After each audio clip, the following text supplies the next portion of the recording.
Graça e paz da parte do Senhor Jesus a todos aqui presentes nessa noite, nesse domingo, em que estamos reunidos mais uma vez para adorar o nome do Senhor, para prestar a Ele um culto de adoração, de louvor, de gratidão pela Sua presença, pelas Suas bênçãos em nossas vidas. E eu quero convidar você para que nós possamos abrir a nossa Bíblia no primeiro livro dos Reis, capítulo 13. Eu vou ler um trecho a partir do versículo de número 11. Primeiro livro de Reis, capítulo 13, a partir do verso 11.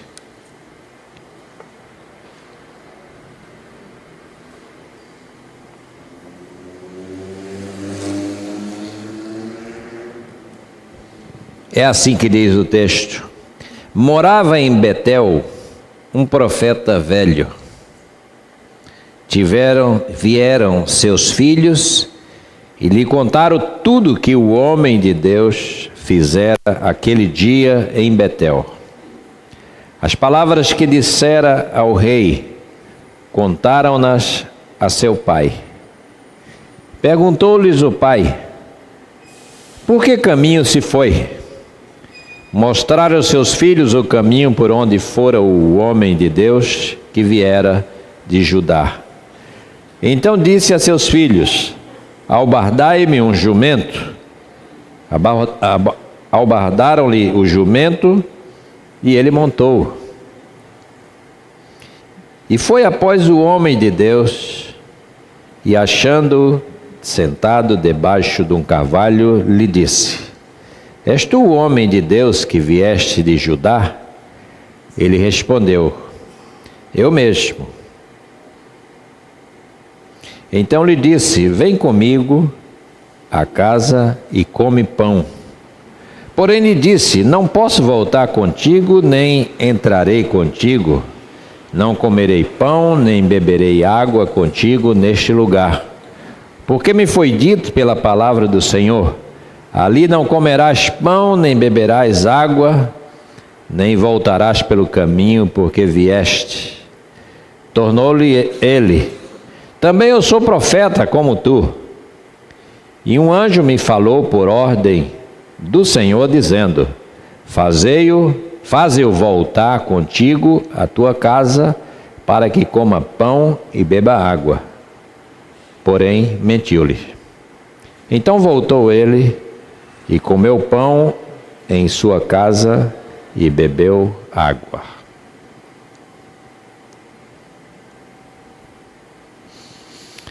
Dois profetas se encontram.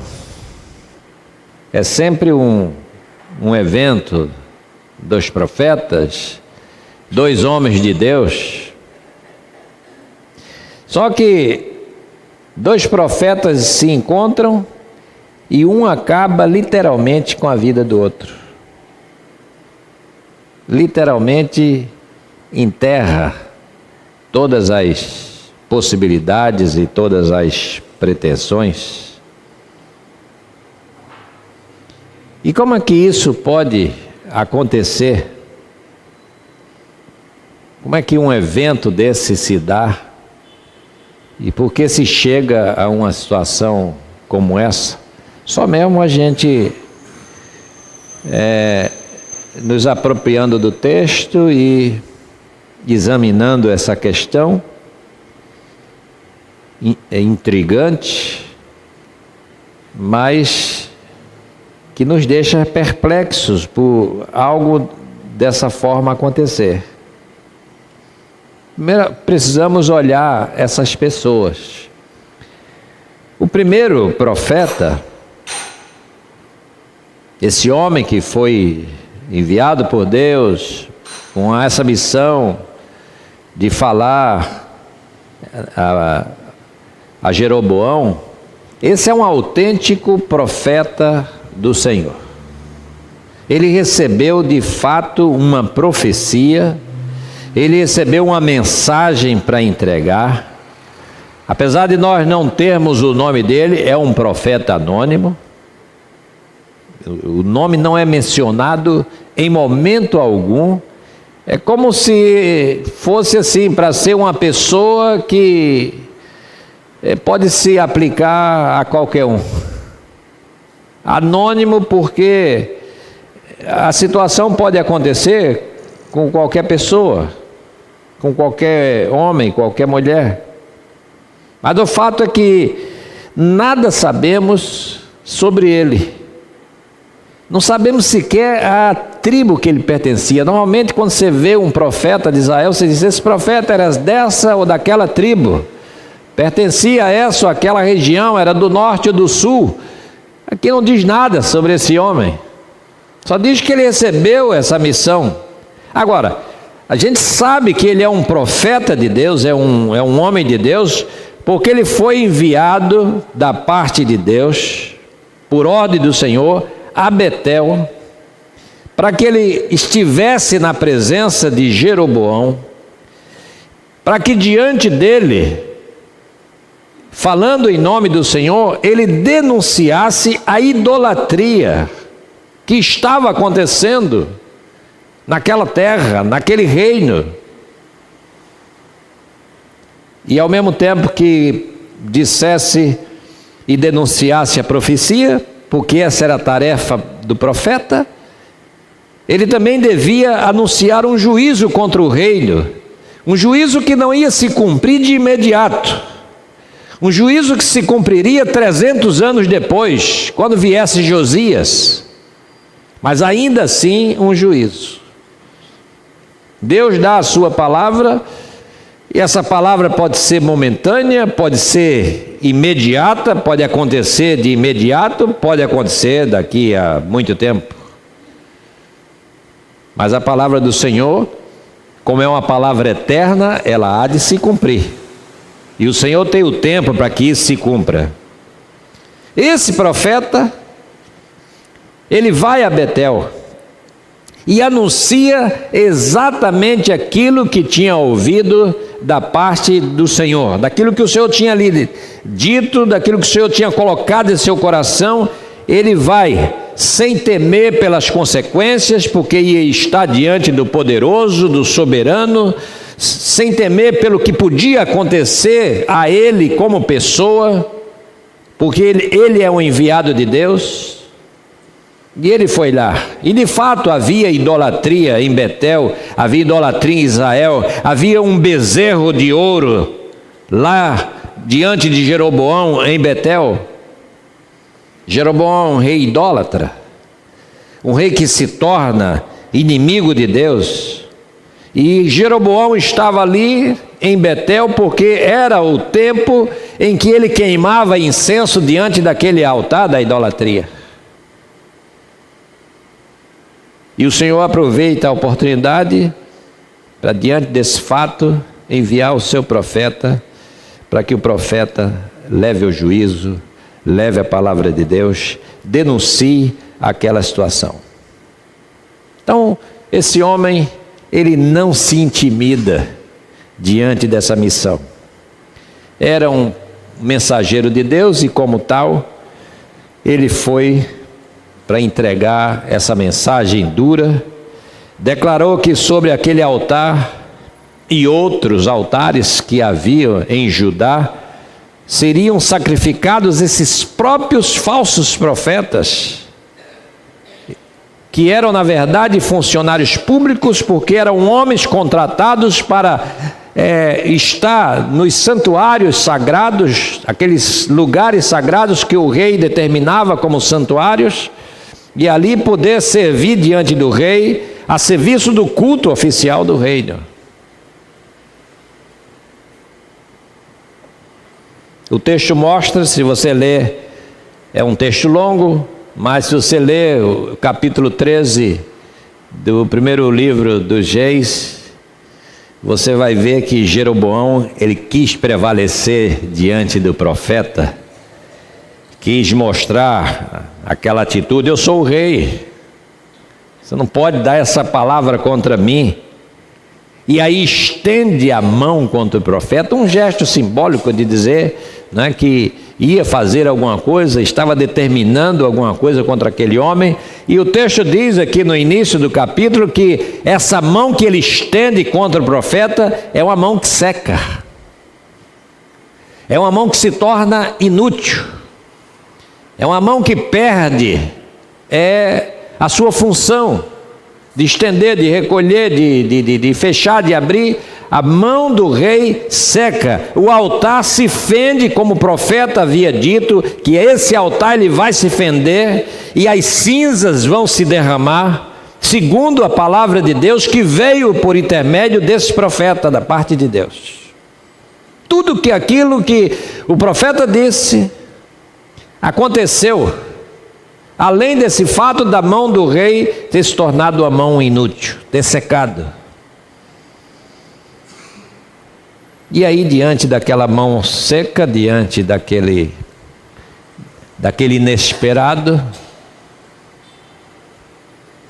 porque Jeroboão não era um homem temente a Deus, mas diante daquilo que acontece, o texto diz que ele pede ao profeta que interceda por ele. Pediu ao profeta que intercedesse por ele.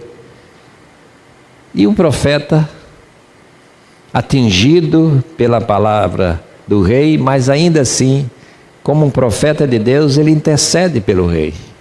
Ele ora por aquele homem idólatra, incrédulo, aquele homem mau, aquele homem ímpio, ele ora por ele.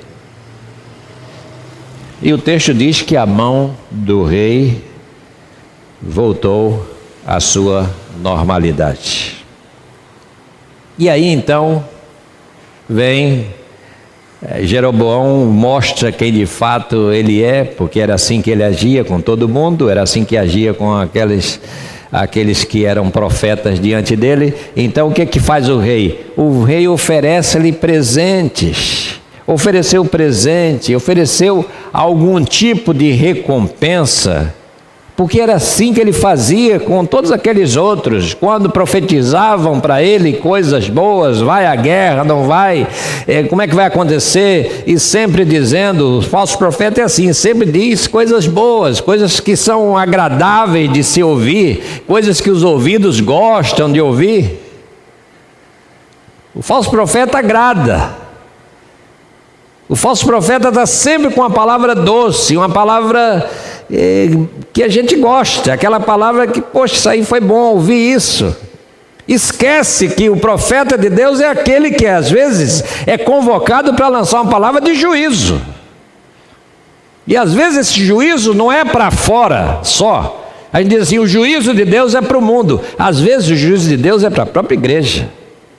Porque é ela que está equivocada de alguma maneira, ou alguém da própria igreja ou da comunidade, cuja vida precisa de uma revisão,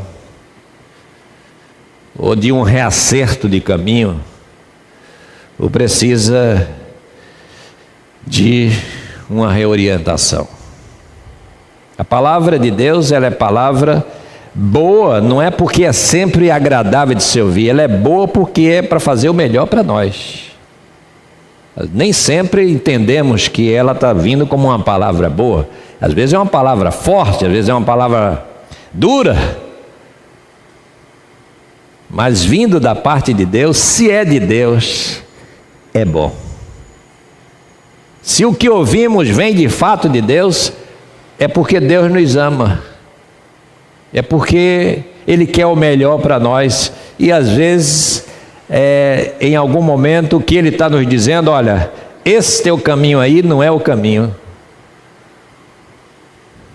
Não é aí que eu quero você. Não é dessa forma que você tem que agir. Aquele homem foi enviado para entregar essa palavra e agora vem Jeroboão com essa história. Eu vou te dar os presentes. Você consertou minha mão, você ajeitou minha mão que estava aleijada. Eu bem que queria te fazer o mal e você ainda orou por mim, intercedeu por mim. Eu quero te dar uns presentes. Eu quero te dar uma recompensa. Por isso que a palavra de Deus, antes de Jeroboão falar todas essas coisas, a palavra de Deus para o profeta foi uma palavra também muito clara, porque Deus já sabe aquilo que as pessoas vão fazer. E aí Deus disse para aquele homem, para aquele profeta: olha, você vai lá, você vai profetizar, mas uma coisa, você não vai comer pão nem beber água, você não vai querer nada daquele lugar. Não aceite nada que oferecerem para você. Deus já sabia, porque Deus sabe de todas as coisas. Sabia o que Jeroboão ia tentar fazer. E qual era a proposta que ele ia lançar? O profeta não pode ficar tentado por essas coisas.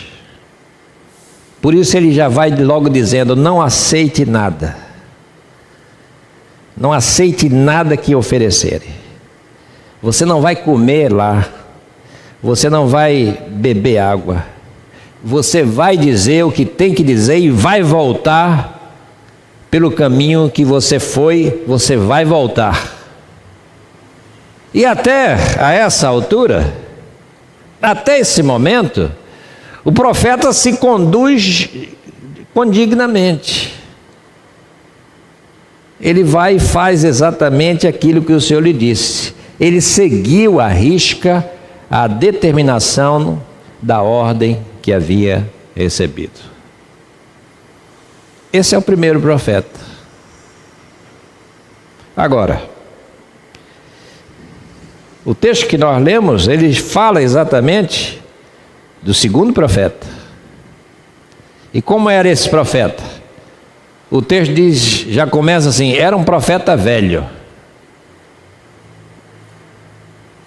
Isso já diz muito. Um profeta velho. Um profeta velho, o cronista está sabendo disso. Um profeta velho, ele quer dizer, é um homem que era acostumado com as coisas sagradas. E não somente acostumado. Um profeta velho, um homem que se acostumou com o sagrado. Se acostumou no pior sentido, se acostumou no mau sentido, se acostumou naquele ponto de não mais se importar.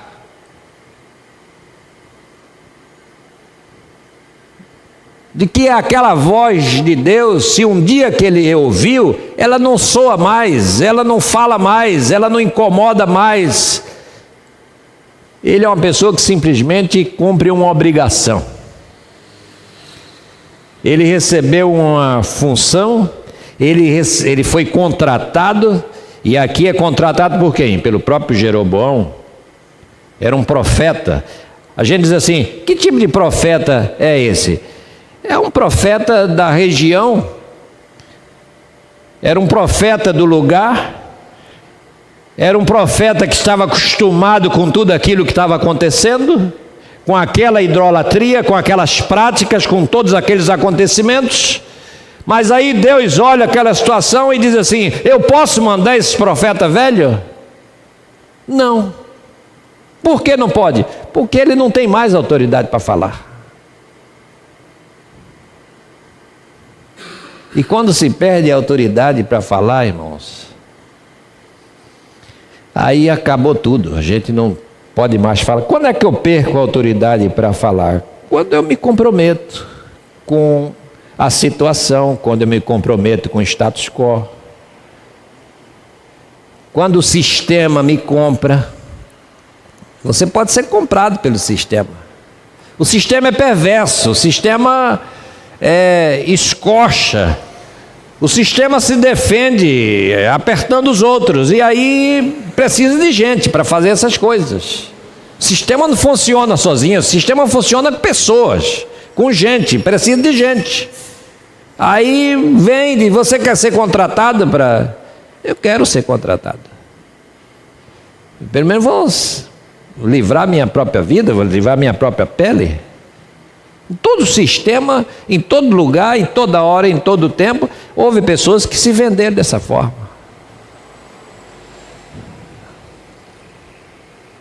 Na época do nazismo, dos campos de concentração, os guardas dos prisioneiros eram próprios judeus, que se passavam, pensando de salvar a pele, e diziam assim: eu aceito esse trabalho de cuidar de quando for preciso, dar uma chicotada nas costas e tal. E os próprios judeus faziam isso. Se vendeu ao sistema. Acha que com isso está escapando a si próprio, está livrando a própria vida. Deus tinha uma mensagem para entregar a Israel, Deus tinha uma mensagem para entregar em Betel, só que Deus olhou e disse: esse profeta velho não serve. É um profeta do sistema, é um profeta que foi comprado por Jeroboão, pelo rei da época, é um profeta que está associado, é um profeta que recebe, que foi vendido, foi comprado. Ele não pode falar. Deus quer falar por meio de pessoas que não estejam comprometidas, a não ser com Ele. Você quer falar da parte de Deus?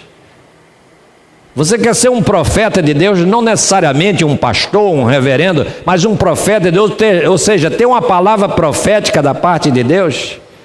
Não se comprometa com nada. Não se comprometa com regimes, com sistemas, com governos. Não se comprometa com nada. É como dizia Amós: gente, eu não tenho nada a ver com isso. Eu estava lá cuidando do meu gado e o Senhor me chamou. Me entregou uma mensagem para entregar e eu estou entregando. Eu não fiz escola de profeta, eu não estudei, não fiz seminário, não fiz nada. Deus me chamou. Deus pode chamar qualquer um para uma palavra. Você está aí, Deus diz: eu quero que você vá lá na casa de fulano de tal e entregue essa palavra. Isso é uma profecia. Quero que você fale para fulano, está precisando ouvir essa palavra, e eu quero usar você para que você vá lá e dê essa palavra. Mas você e eu, para fazer isso, a gente tem que estar na autoridade e dizer assim: eu não estou comprometido com coisa alguma. Tem um conflito aqui, ali, no acá. Eu não estou desse lado, nem eu estou desse outro lado. Se você tiver de um lado um conflito do outro, você não vai poder falar nada. E se falar, vai ficar no vento, que as pessoas vão dizer assim: você não pode falar nada. Você está comprometido. Você está ouvindo fulano, cicrano, entende? Perdeu a autoridade. Deus não podia enviar nenhum daqueles profetas que estavam ali. Precisou trazer um de longe. Às vezes acontece isso. Deus precisou trazer um profeta de longe, porque o profeta velho da casa era um homem acostumado com aquela coisa, era um homem acostumado com o sagrado, acostumado com a liturgia, acostumado com o rito do culto, acostumado a profetizar para o rei, para Jeroboão, porque ele estava defendendo o salário dele, assalariado. Não era de graça. E quando você recebe, você se compromete.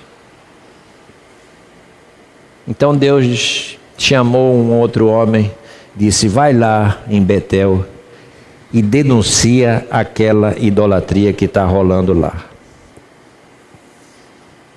Esse homem, esse profeta velho, é aquilo que a gente chama hoje assim, um profeta de Baal. Só que a gente hoje não sabe bem distinguir o que é essa coisa de profeta de Baal. É como se fosse assim, profetas de Deus e profetas de Baal. Como hoje não tem mais essa coisa de Baal, não tem mais isso. Está cheio de profetas de Baal. Profeta de Baal é todo aquele que não é profeta do Senhor. Profeta de Baal é todo aquele que está comprometido com alguma coisa.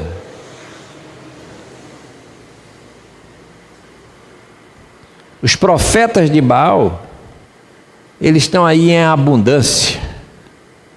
E o número deles é sempre centenas de vezes superior, como era nos dias de Elias e de Eliseu. Elias enfrentou umas centenas deles no Carmelo.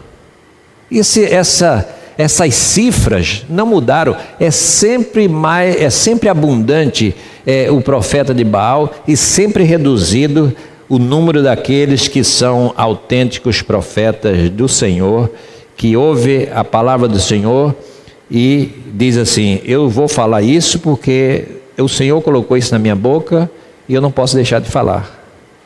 Eu vou dizer isso, como dizia Ezequiel, doa quem doer, eu vou falar. Não é palavra minha, é palavra de Deus. Então esse profeta velho é o profeta comprometido com o status quo, com a situação. É o profeta da situação. Seja qual situação for. Agora de direita, o reino lá de Israel, aí eu estou na direita, depois muda, agora da esquerda, eu também estou na esquerda. E qual é a sua cor? Não tenho cor, eu estou com quem governa. Sabe como é que funciona? Eu estou com quem está na frente, quem está no comando. Eu estou na situação. Eu quero estar sempre ali com o governante, estar bem com ele.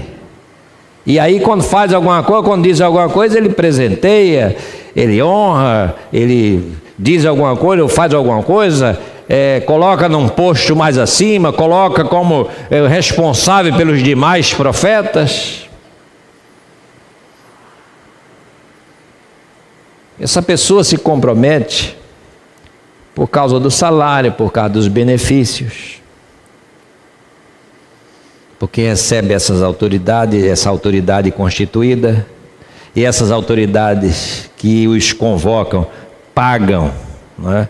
Para que eles venham confirmar os seus atos. Desses profetas existem os montes, não só na antiguidade, não só nos tempos pré-exílicos, como nos tempos pós-exílicos e como nos tempos da igreja.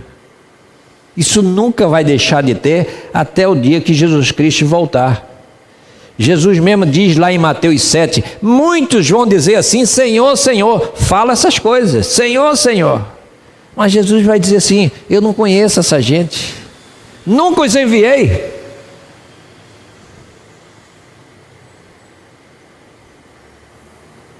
Porque o profeta de Deus falhou ao se relacionar com esse tipo de gente. Esse que é o problema. Um profeta de Deus, como nós vimos, e um profeta velho que não vale nada. E aí eles entram em... um procura o outro. Porque foi isso que aconteceu. O profeta velho estava em casa. Depois vocês leem isso melhor.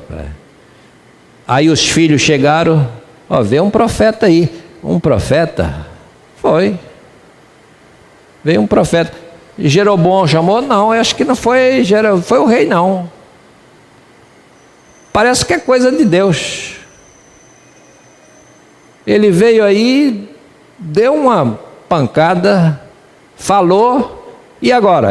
Agora ele foi embora. Só veio dizer uma profecia e desapareceu. Pegou o rumo tal. O profeta velho disse: me bota aí a cangalha no jumento. E aí os filhos obedeceram. Ele montou e foi atrás do profeta. Encontrou o profeta onde? Estava parado, descansando um pouco debaixo de um carvalho. E aí se dá o diálogo, né? E que o texto reflete. O profeta diz: aqui veio. E o outro diz para ele: vamos voltar para comer pão e beber água. E aí ele diz: eu não posso fazer isso porque o Senhor me disse para que eu entregasse a profecia e fosse embora. E ele disse: não, mas o Senhor falou comigo também. O Senhor que fala com você é o Senhor que fala comigo. E ele me disse para a gente voltar.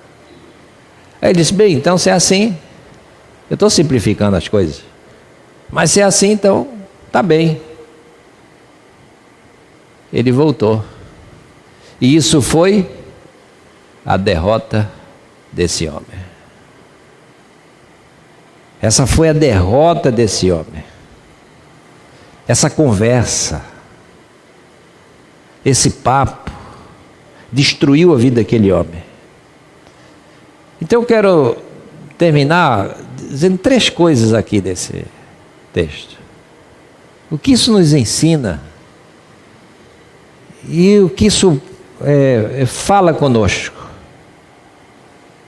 3 coisas. Primeiro, não acredite no que as pessoas vêm lhe falar, mesmo que pareça um profeta, ou até seja um profeta que fale bonito, que diga coisas que até faz sentido. Não acredite nisso. Confie naquilo que você ouviu da parte de Deus. Deus fala com as pessoas, Deus fala comigo, Deus fala com você. Ele pode usar uma pessoa, é verdade, para falar comigo, mas a última palavra é aquela, a última palavra de Deus é aquela que fica no nosso coração. Sabe como é que você sabe que Deus está falando contigo? Quando você toma uma decisão e você sente paz. Aqui, ó. Essa decisão é complicada, mas eu estou sentindo paz. Essa paz vem da parte de Deus. Você é um cristão. Você crê em Deus. E como cristão, como aquele que crê em Deus, saiba e creia sempre, nunca esqueça disso, que Deus quer o melhor para mim e para você. Então, confie na sua mente, no seu coração. Ouça sua mente, ouça seu coração, escute aquilo que o Senhor lhe diz, porque Ele não vai nos enganar. Essa é a primeira coisa. A segunda, o que faltou àquele profeta de Deus? Convicção. Faltou convicção. Nós precisamos estar convictos daquilo que ouvimos da parte de Deus. Se Deus disse, é isso que eu quero de você, nada vai mudar isso.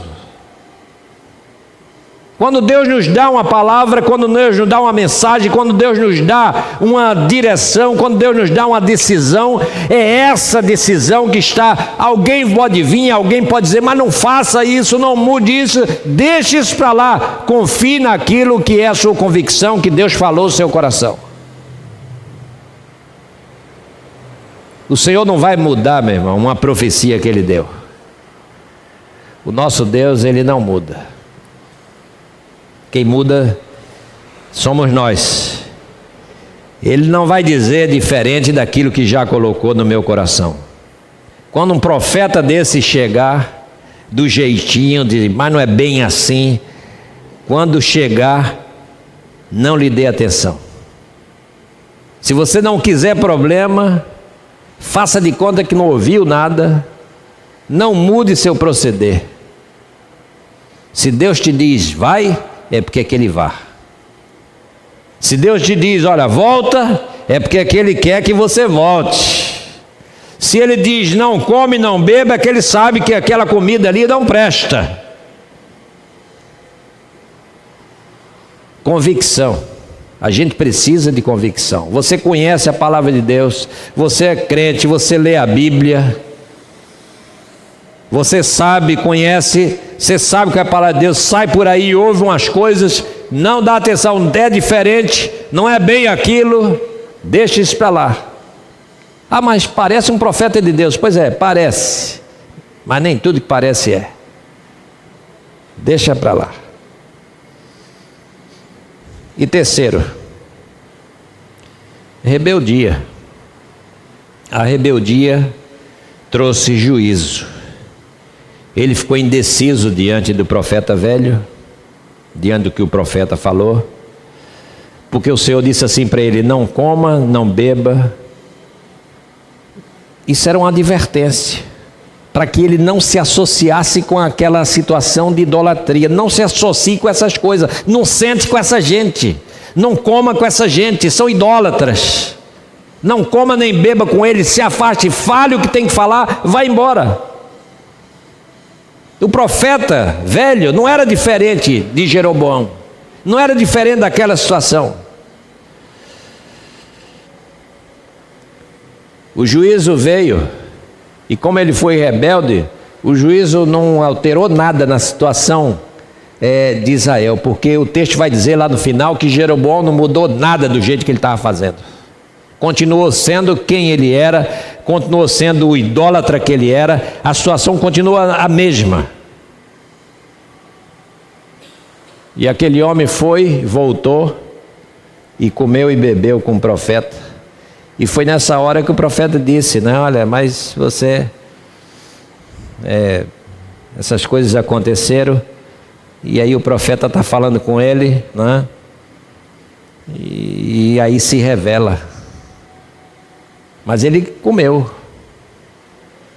ele não parou de comer, ele não disse, poxa, errei. Não, ele comeu. E aí o juízo veio sobre ele também. E você vê que é juízo seguinte, que ele saiu, o profeta ainda emprestou um jumento para ele, ele saiu, um leão pegou na estrada. Esse leão é só um leão de juízo, porque o leão não era um leão caçando, porque o leão não come o homem, não come o jumento, o leão não faz nada. Depois algumas pessoas passam lá naquela cena, o que é que encontra? Um homem, que era o profeta caído, um jumento parado e um leão parado. Isso não existe. Mas Deus está querendo mostrar apenas o seu juízo. 3 situações.